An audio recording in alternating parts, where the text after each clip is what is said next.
Assalamualaikum warahmatullahi wabarakatuh. Bismillah, alhamdulillah, la haula wa la quwwata illa billah, asyhadu an la ilaha illallah wahdahu la syarikalah wa asyhadu anna sayyidana Muhammadan abduhu wa rasuluhu la nabiyya ba'dah.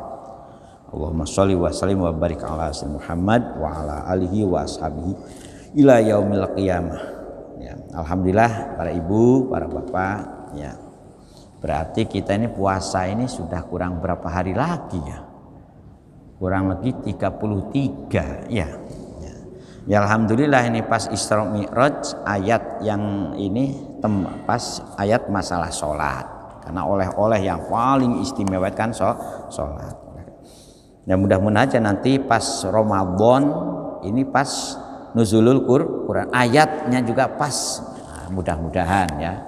Ayat nuzulul Quran kan syahrul ramadhanal ladzi unzila fihil Quran hudal linnasi wa bainatin minal huda wal furqan kan. Nah, kemudian kita dua ayat ini, mungkin tiga ayat nanti ya, kita pas berhubungan dengan masalah sholat. Sholat itu di ini Imam Ibnu Katsir ya banyak mengutip beberapa hadis. Sholat ini ternyata juga dianggap doa yang paling utama. Alhamdulillah. Apunten nggih, ini dulu disyukuri dulu. Nah, bismillah. Alhamdulillah. Ilangan tuh bapak-bapak kalau jadi sholat itu, makanya kalau ulama-ulama dulu Bu, wiridane itu susah nopo pun badiru ila sholat. Makanya kemarin kita sudah tafsir Jalalain ngutip hadis Rasul ya, bahwa idza hazabahu amrun badaro ila sholati. Nah ini idza hazaba ya, idza hazaba itu tatkalane Kangjeng Nabi ya, ditimpa masalah kesusahan. Nah ini idza hazaba itu ditimpa ya. Yang menimpa kepada Rasul itu apa? Amrun, perkara.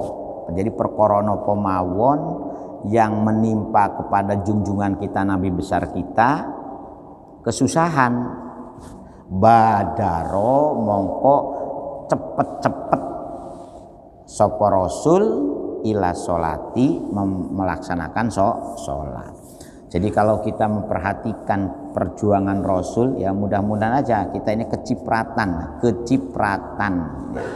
Walaupun sak cuil, sak cipratan banyu umpamanya terhadap perjuangan Rasul, terhadap amaliyah Rasul ya. Niru itu wabot, niru sholat mawon. Ini tidak ada yang menjelaskan sholat Rasul itu gak terhitung rokaatnya setiap malam ya, itu bayangkan Maratul Lailatul Asro alaan masna itu. Kita ini sholat ini 5 waktu aja kadang-kadang aras. Bayangkan Nabi sudah maksum ya, segalanya sudah, perjuangannya sholatnya tambah luwih banyak tinimbang kita yang durung dijamin nopo. Makanya kalau bisa upayakan Bu nggih. Ya, alhamdulillah nih bapak-bapak sebelum subuh ada yang sudah datang ke masjid rutin sholat malam. Bahkan kula niki ada salah satu tokoh di Surabaya itu mesti setiap jam 1 ngirim WA. Di pun assalamualaikum, monggo kita sholat tahajud. Ada.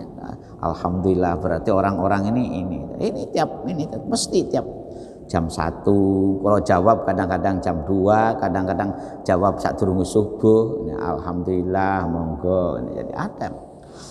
Dan ternyata orang ini dengan rajinnya sholat malam ya, Gusti Allah juga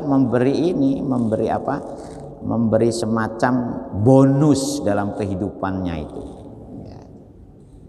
Padahal dia tuh mantan wartawan Jawa Pos yang ikut mendirikan, memperbaiki lah, bukan mendirikan ya, karena Jawa Pos itu kan koran bangsa sadurunge merdeka, kemudian diberi oleh Erik Samola, ya, kemudian diserahkan pengelolaannya kepada Pak Dahlan Iskan CS kan itu. Nah, CS-nya Pak Dahlan Iskan ya yang selalu memberi WA setiap hampir tidak mulai.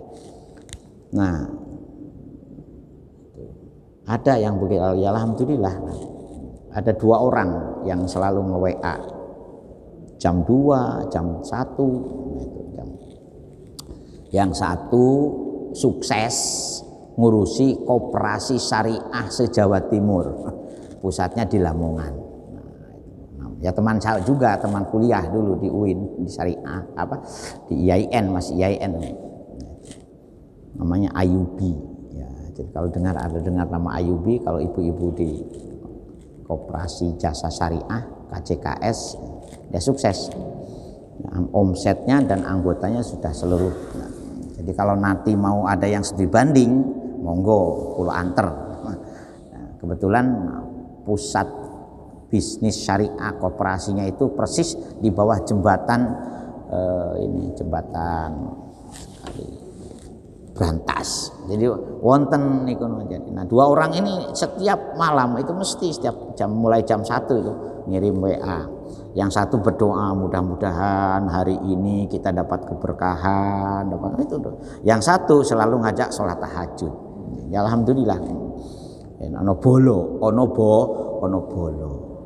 Ya karena apa? Ya itu tadi idahazabahu amrun badaro ilas. Wong Rasul saja, Rasul Nabi Muhammad. Karena apa? Karena sholat itu kan seperti yang sudah sampaikan kemarin, puncaknya berdoa dan menghadap Allah Subhanahu wa ta'ala. Karena as-sholatu mi'rajul. Jadi kalau Rasulullah menggambar subhanallah di asra bi abdihi laila minal masjidil haram ilal masjidil aqsa ladzi barakna haulahu linuriyahu min ayatina, Rasulullah melakukan perjalanan yang sedemikian luar biasa dalam semalam ya, sampai dari langit 1 sampai langit ke-7 sampai ke Sidratul Muntaha.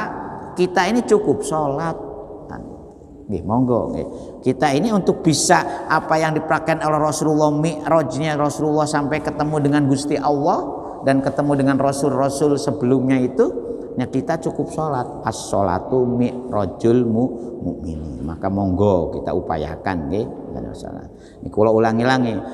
Nah, khitab ini memang menurut sebagian asbabun nuzulnya ya, wakila al-khitabu lil yahudi ya. Ayat ini ayat wasta'inu bis-sabri was-shalah wa innaha lakabiratun ila alal khashi'in juga masih terkait dengan ajakan-ajakan terhadap orang-orang Yahudi saat itu. Tetapi sekarang tidak lagi untuk orang Yahudi saja, tapi kita khususnya kita ya, karena Al-Quran ini untuk orang yang beriman, khususnya hudan lil muttaqin. Alhamdulillahirabbil alamin. 1. Nah, mengapa ada juga bisobri?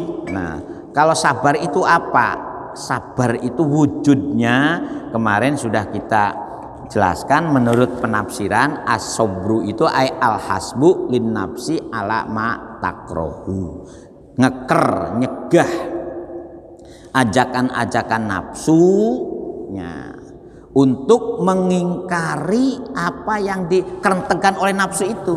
Jadi kalau jenengan sudah berhasil mengingkari kerenteg nafsu, berarti jenengan itu sabar. Nah, untuk bisa seperti itu resepnya seperti apa? Pak Umiru. Nah, kenapa kita ini harus sabar? Karena sabar ini godaan yang satu katanya. Kalau kita tidak sabar maka godaan untuk merusak iman itu luar biasa. 5 aqomu anil imani ya asyarahu. Jadi perbuatan-perbuatan jelek yang kita lakukan itu adalah perbuatan jelek. Di sini digambarkan perbuatan bongso, keterjerumausan, keterbuayan dengan bangsa urusan dunia.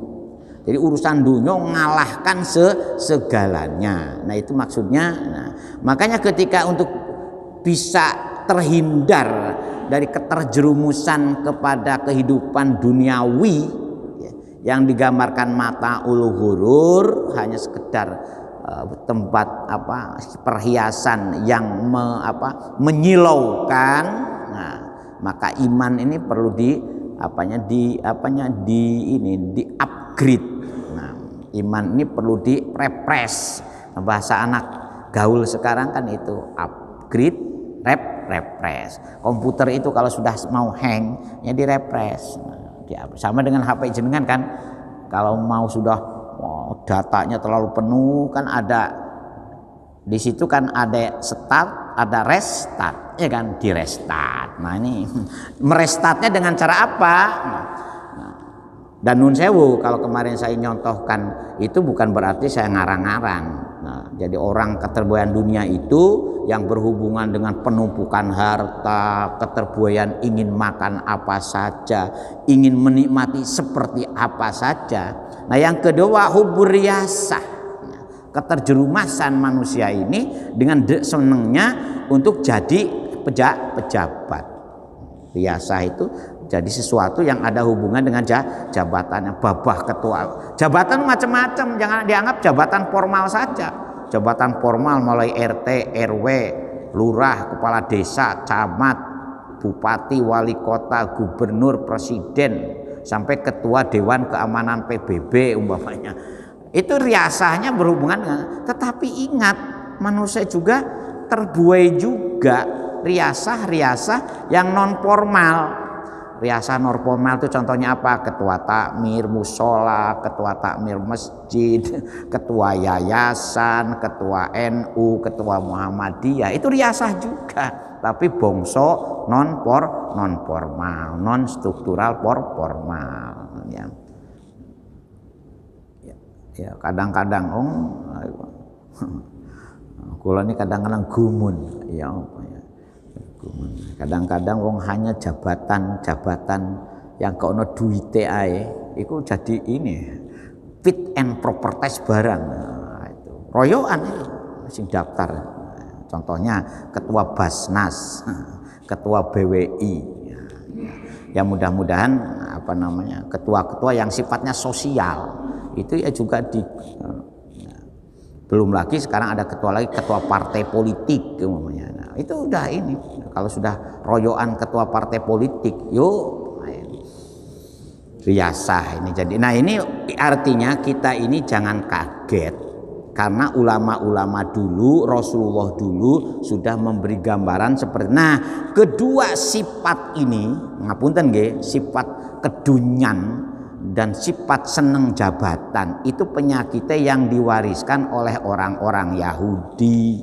Nah, ceritanya gitu. Makanya ayat ini turun supaya kita ini waspodo, ojo sampai koyo orang-orang Yahudi yang dengan dunia. Dan sampai sekarang Bu, saya pernah menjalankan itu luar biasa. Strategi pengaturan dunianya luar biasa, penguasaan. Termasuk coba jenengan kalau mau rodo serius gitu, merutut ke belakang ada POC. Pernah dengar kan POC Bu nggih? Napa POC ini Bapak?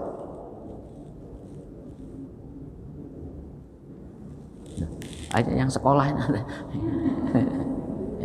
POC itu per Indonesia Ost-Indische Company, perkumpulan orang pedagang dan penguasa ekonom Belanda. Bisnismen Belanda yang mengeksploitasi kekayaan kita mulai 1800 sampai berapa?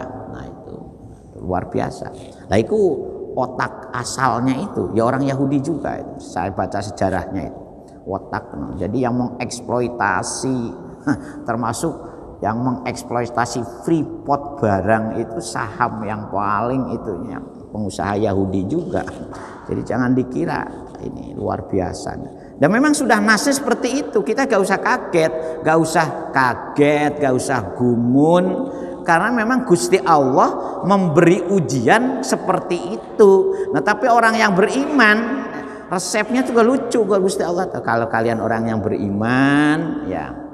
Nah, kalau diuji dengan kondisi seperti itu Pak umiru bisobri, maka justru kita ini diperintahkan untuk bersabar. Dengan apa sabar itu supaya bisa direpres, bisa di-upgrade? Wahwa uti as-sabru ay as-saumu, dengan puasa. Jadi di sini sebetulnya menurut ringkesnya penafsiran wasta'inu bis-sabri wasolah itu jaluo pertolongan awamuna Gusti Allah dengan sholat dan puasa. Makanya kalau orang-orang tua dulu kalau duwe karep, duwe hajat itu mesti direwangi puasa. Ya. Anak ada Bu, anak-anaknya yang sukses, ibunya itu puasa itu enggak. Contoh kalau kita ini ya, nah kalau kita kadang-kadang nun sewu nggih, ibu-ibu itu banyak berhasil mendidik anak ya, walaupun dia sendiri ya. Istilahnya apa, single parent ya. Tapi bapak-bapak disuruh mendidik anak itu. Tapi ada juga yang berhasil tapi kangelan. Sudah banyak contoh itu. Makanya ada yang nulis sampai disertasi tentang peran ibu walaupun seorang diri, banyak yang sukses. Contohnya ibunya Gus Dur. Ibu Gus Dur itu ditinggal wafat oleh ayahnya Gus Dur pada usia yang masih muda, dengan punya anak berapa itu? Ya Gus Dur, Gus Solah 6 apa berapa? 6 ya kalau nggak salah itu putrinya. Pak Habibie juga begitu. Angel Pak, makanya hormati ibu-ibu Pak ya. Kita ini angel jadi laki-laki untuk iso nyukseskan angel. Ya, nggih, akui saja secara jujur. Kalau ibu-ibu kita ucapan selamat, alhamdulillah. Jadi ketabahan kayak ini. Nah biasanya kalau mbok-mbok sien, ibu-ibu, kula niku cek eling mbah kula, ibu kula, kalau anake ujian semesteran waktu zaman saya kuliah, rewangi puasa karo ibuke. Ya saya li'anahu karena setuhune saum iku yaksirus syahwata. Jadi dengan berpuasa itu kita bisa mecah, bisa mengendalikan syahwat. Nah, wasolati dan sedangkan sholat li'anaha karena setuhune sholat iku turisu al khusyu'a. Jadi sholat itu bisa menyebabkan kita ini khusyuk, watanfil kibro, dan menghilangkan gumede. Kalau masih sholat, kalau masih ono sing gumede, ya perlu dikoreksi sholatnya itu. Kalau dengan sholat ini, bahkan di tafsir yang lain ayat ini dikuatkan juga dengan apa? Inna sholata tanha anil fahsya wal munkar dalam surat Al-Ankabut ayat 45. Itu kalau di ini di tafsir yang lain. Nah, itu. Jadi monggo nggih, puasa dengan apa, dengan sholat ini menjadi senjata kita di saat kita ini hajabahu amrun, di saat kita ini ditimpa kesusahan. Dan banyak sholat mawon. Ya. Wa inaha lan satune salat iku lakabiratun, sungguh ada kelaknya Pak. Kabiratun itu abot, ditambah lagi sungguh sangat abot. Ila alal khosyiin, angin kejaba kangge priyantun ingkang leres-leres saged istiqomah, saged tenang manae. Khusyuk itu di sini diartikan as-sakinina ila taati. Priyantun, nah ini harus dikatakan priyantun, bukan uwong-uwong ya kan nggih, sebab menunjukkan ke apa, orang-orang yang menjadi sudah berhasil mendidik dirinya menjadi priyantun ingkang unggul nggih. Tiang-tiang ing sampun saya kados jenengan lah gambaran. Nah itu alhamdulillah kan jenengan, saya lihat hujan deras ya Bapak cik teko jamaah subuh, alhamdulillah. Ya mudah-mudahan ini merupakan gambaran, walaupun nah, ketika sholat pun kita habis sholat masih astagfirullahaladzim. Kan ngoten nggih.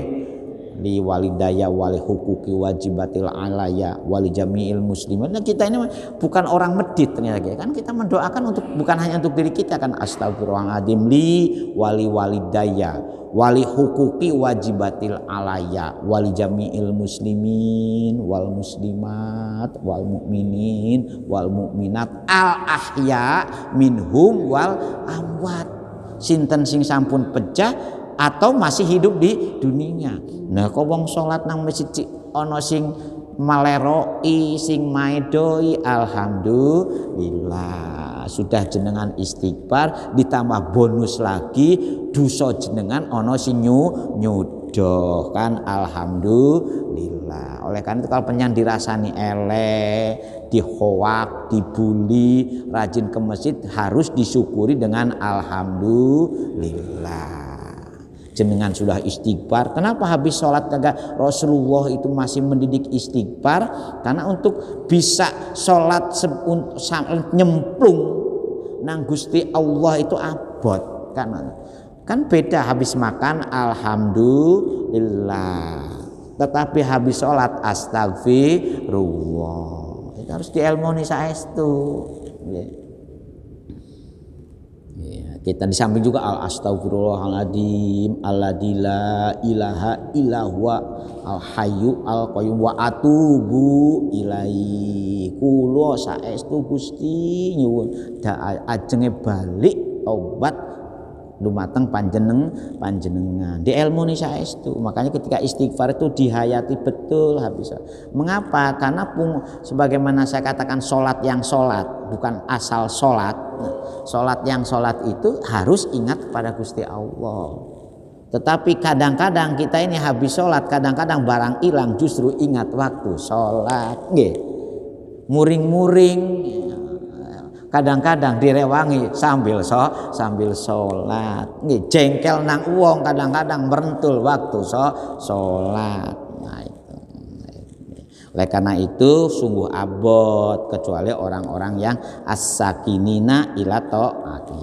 Nah, sekarang untuk bisa khusyuk itu seperti apa resepnya? Nah, diteruskan Al-Gusti Allah, alladzina yadunnuna annahum mulaqu rabbihim wa annahum ilaihi raji'un. Nah, supaya kita ini bisa mereples, bisa mengupgrade, bisa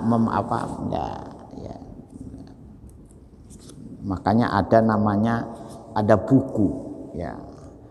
Judulnya itu Kuantum Ikhlas. Buku ini memang populer ya tahun 2000-an loh. Yang nulisnya RB Sentanu, ya orang Indonesia ya. Jadi Kuantum Ikhlas ya, kalau jenengan nganggur-nganggur ya buku-buku sing kados ngeten iki terutama ibu-ibu, bapak-bapak mau diwaos ya, dan sudah bahasa Indonesia. Nah, buku-bukunya itu bagaimana orang menggiring ya supaya bisa sabar dan ikhlas itu ternyata terapinya itu ya tidak ujug-ujug terapinya. Bahkan di situ ada terapi relaksasi pemikiran, itu ada CD-nya itu relaksasi supaya kita ini karena apa? Pemicu ajakan-ajakan nafsu itu kadang-kadang dibumboni juga dengan desain.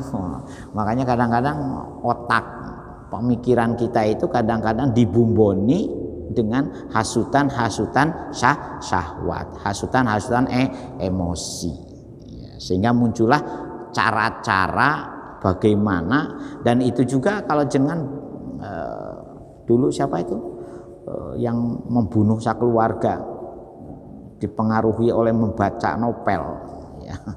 Novel yang itu bagaimana kalau kita mau tujuan jahat didesain dari kerenteng untuk melakukan suatu pembantaian holakus itu terus didesain menjadi sebuah metode ya, sampai cara bahkan sampai bagaimana menghilangkan jejak. Itu kelakon kados ngoten niku. Kelakon. Mengapa bisa sampai terjadi seperti itu? Ya karena apa? Ya karena ketika nafsu berkolaborasi dengan kecerdasan intelligence. Jadi kecerdasan itu juga harus hati-hati karena kecerdasan itu hanya sekedar jendela atau hanya sekedar alat kalau didesain hatinya bening, maka kecerdasan itu juga akan terwujud mendesain perbuatan-perbuatan yang baik. Tetapi kalau hatinya jahat, kepinteran apapun digunakan untuk merusak. Coba koruptor itu, kalau enggak orang cerdas, enggak mungkin jadi koruptor itu. Bagaimana bisa menutup aibnya itu. Makanya jangan dikira koruptor itu orang bodoh. Koruptor ini mesti orang cerdas, bisa menghilangkan jejak, menghilangkan kan itu, supaya tidak terlacak. Dan itu ada teorinya, itu loh. Ada orang yang mendesain bagaimana orang melakukan kejahatan secara sistemik, secara metodologik, sehingga bisa menghilangkan jejak. Banyak itu. Nah, kalau buku-buku seperti itu sekarang itu luar biasa. Buku-buku seperti itu juga dijual secara terbebas. Wong mendesain bom itu bisa belajar dari medsos kan? Nggih. Orang-orang merakit bom.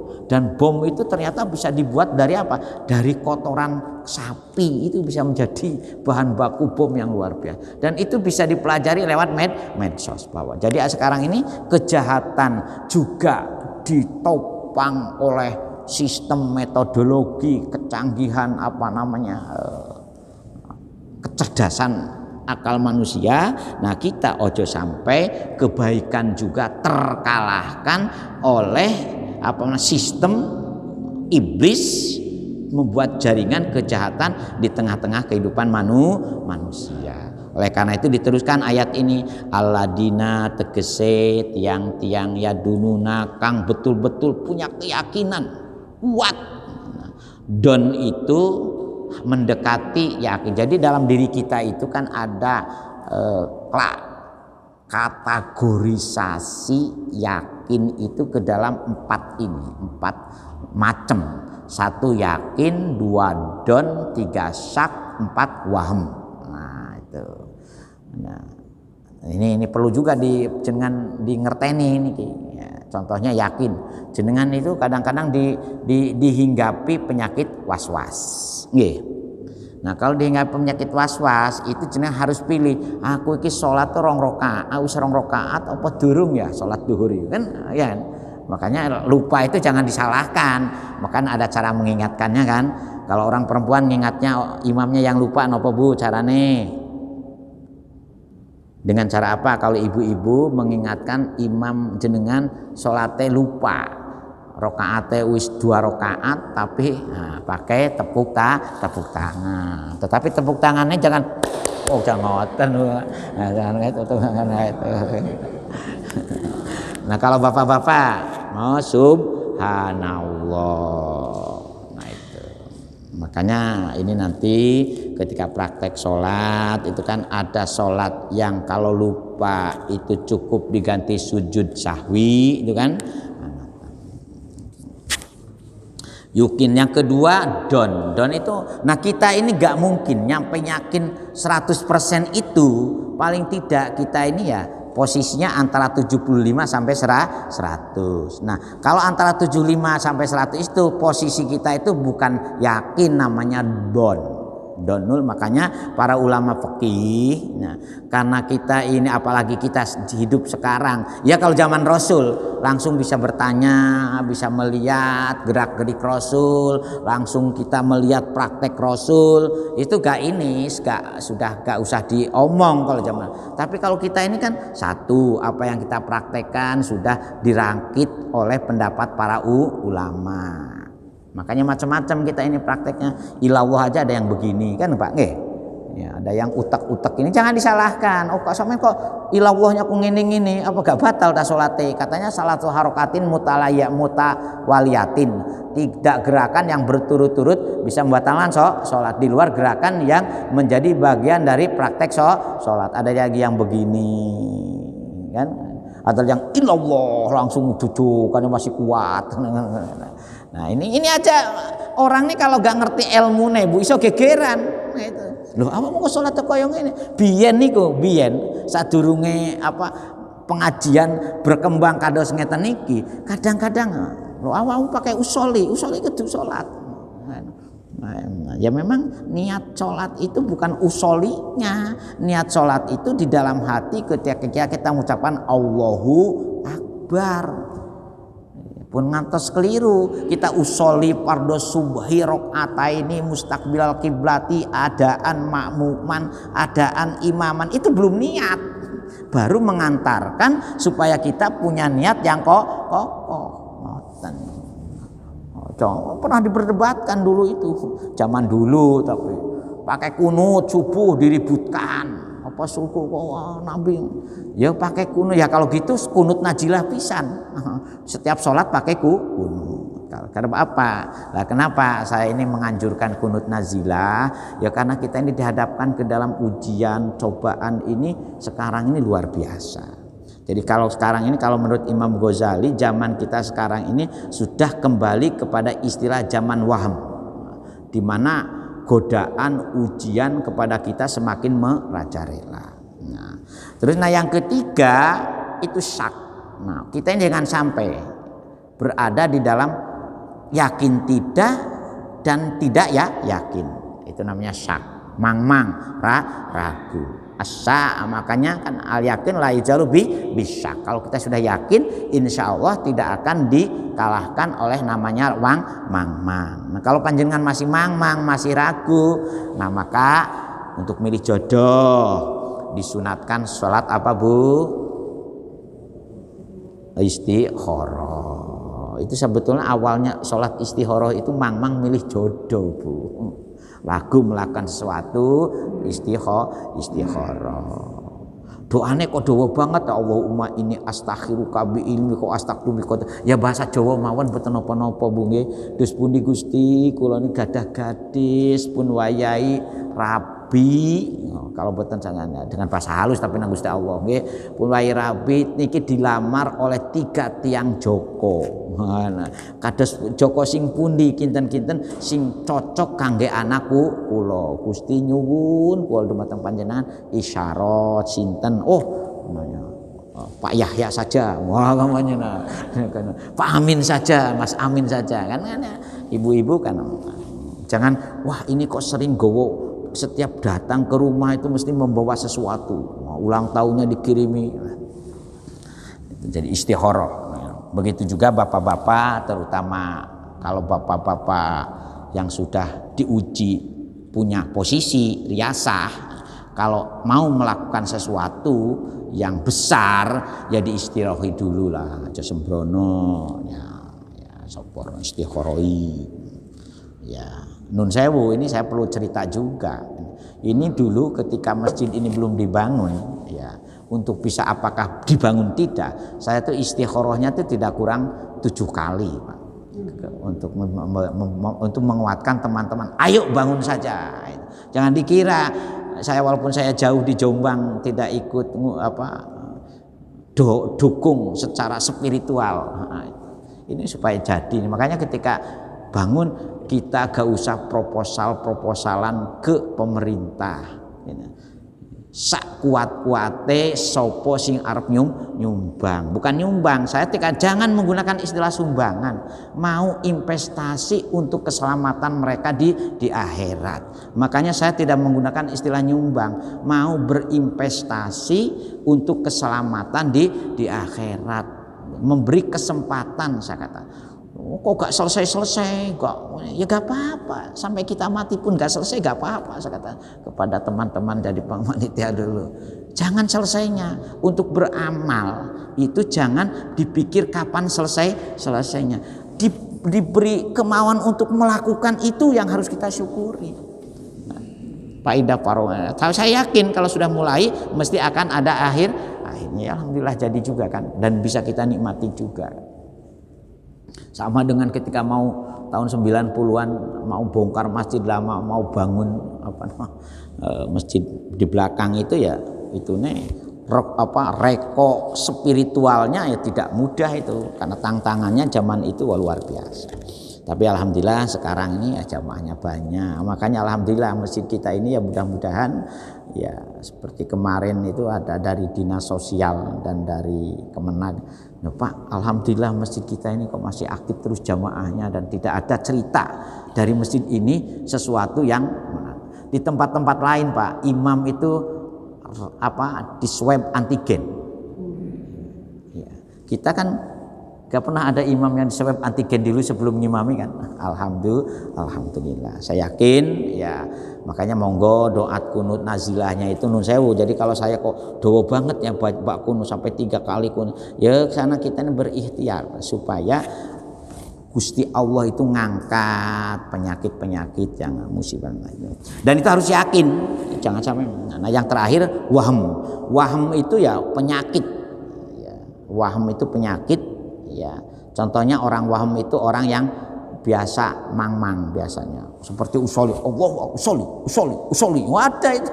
Wudu juga sudah wudu balik mana sampai menghabiskan. Nah, kalau jenengan menemukan temannya kadosnya cemplung nom pisan nang jeding biasanya sembuh itu. Sholat juga langsung digebrak. Nah, itu biasanya. Orang kan ada itu orang yang waham itu.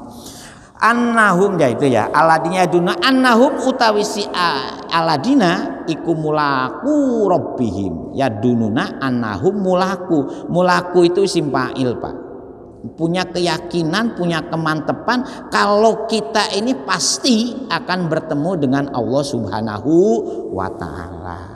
Kapan? Paling tidak bil ba'si. Kalau gak percaya panjenengan mati itu langsung ketemu Gusti Allah, Bu. Cuman ketemunya apakah dengan penuh dengan fimak adisin inda malikin muktadirin wujuhu yauma idin nadiro, nah itu, tetapi dipertemukan dengan ancaman. Makanya nah ini jadi perdebatan. Liqaullah itu innaladina la yarjuna liqaana waradu bil hayati dunya.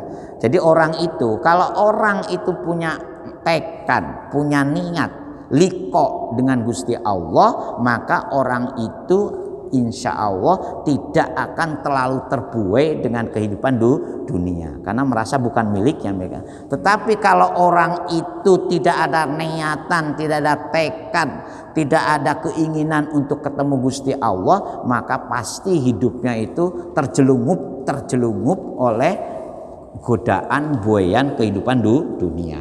Jadi kita punya keyakinan ya orang yang khusyuk sholatnya, nah, ketika sholat saja itu ada orang-orang yang begitu Allahu Akbar itu nyemplung masuk ke fi alamillah. Makanya dalam teori tasawuf itu manusia itu liqaullah itu ada yang makan. Jangankan di akhirat, orang yang masih di dunia sekalipun ada peluang untuk ketemu dengan Gusti Allah.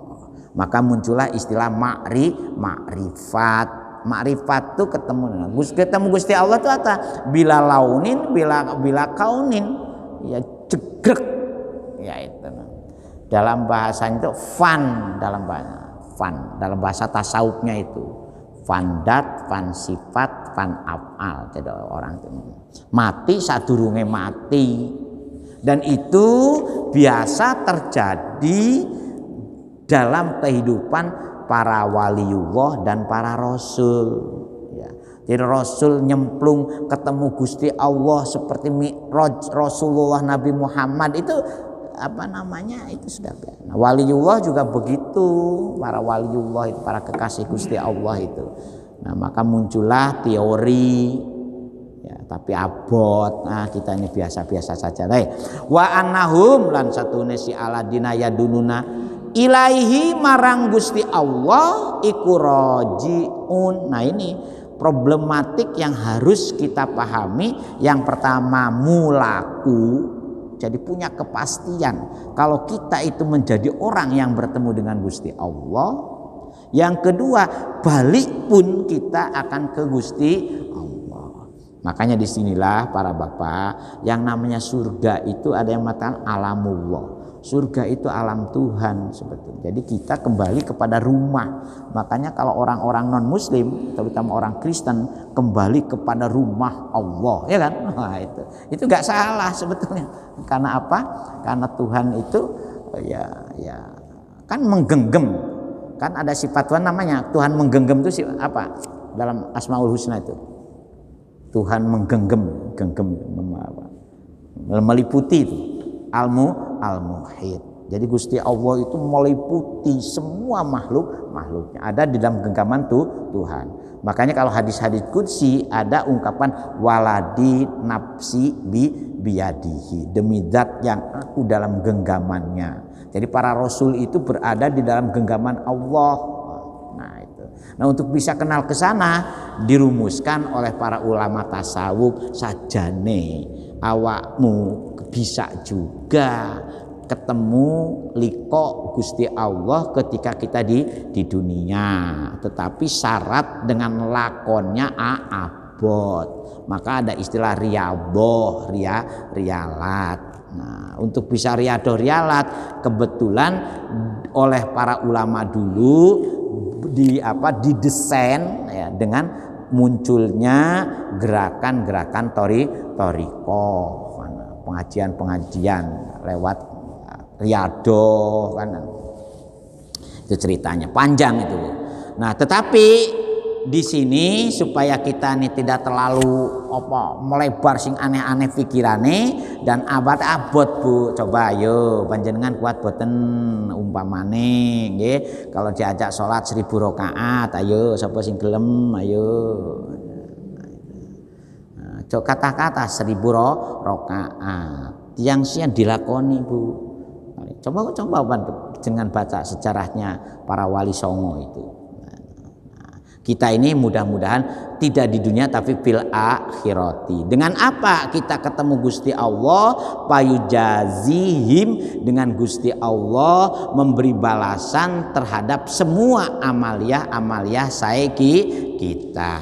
Begitu juga Gusti Allah akan menyiksa kepada kita karena kita berbuat perbuatan yang bertentangan dengan karpe Gusti Allah. Monggo nggih, maka dalam rangka Isra Mi'raj ini monggo kita sami-sami pertama mudah-mudahan kita belajar salat sing saestu nggih, salat yang betul-betul khusyuk ila kabiratun ila alal khosyin. Terus yang kedua, mudah-mudahan kita termasuk umat Rasulullah yang dicintai dan mencintai. Ya, kalau tidak bisa ubuduwa ka anaka tarufa ilam takun, kalau kamu tidak bisa melihat kata Rasulullah, ya kamu yakin bahwa kamu ini dilihat Gusti Allah, dicintai oleh Rasulnya. Nah, cinta itu Bu kan tidak ada kalkulasi imbal balik. Nggih, kalau panjenengan cinta ada kalkulasi imbal balik namanya cinta palsu, ya kan? Nah itu. Kalau cinta sejati itu tidak ada harapan imbal balik. Al-Fatihah.